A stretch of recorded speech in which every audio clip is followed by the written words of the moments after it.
Reason why, when one of you had asked me that the 5,000 figure, you see, we kept that as a benchmark in our mind that, look, if this 5,000 touches, then we're looking, because I told you we had 300 beds, 50 beds in oxygen. Now we looked at approximately 7% people requiring bed. I'm talking about 3 weeks back. So when we did that calculation, we realized that if we have 5,000 people positive, these 350 beds will be full. So while this is happening, let's slow down the process of these positive cases coming in, bump up our investment to create the beds. We've touched 750 now from 350, and we're going to reach 1,000.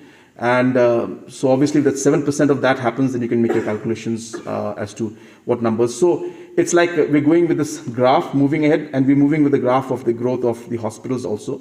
So therefore, we anticipated this entire situation and realized that while we were below 1,000, we realized that there is a huge possibility that we will touch 5,000. And before we reached 1,000, we put the lockdown. And that's why it was done at that point in time. And we did it slightly watching the situation, because we realized also that closing things down will affect the livelihood of the people. And somewhere we need to find a balance. But then when we realized that the growth rate was moving in a line where by May 12th, we expected that we'll touch 5,000. Today is May 17th. So I don't know if you remember, I gave you these projections that time also.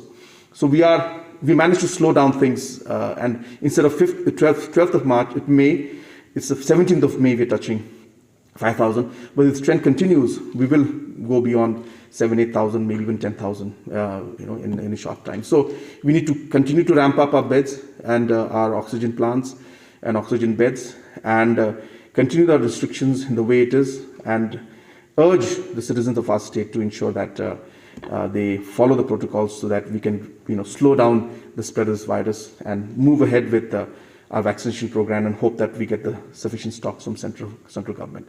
So we're looking at a tough situation for the next few weeks, but if the society and the state works together, we are sure that we'll be able to overcome this very difficult phase of maybe 2 to 3 weeks, where we are seeing rise in cases, pressure on the healthcare system, shortage of the vaccination. So all these aspects are adding to a lot of pressure, but we hope that we will see things improve once this particular phase is over.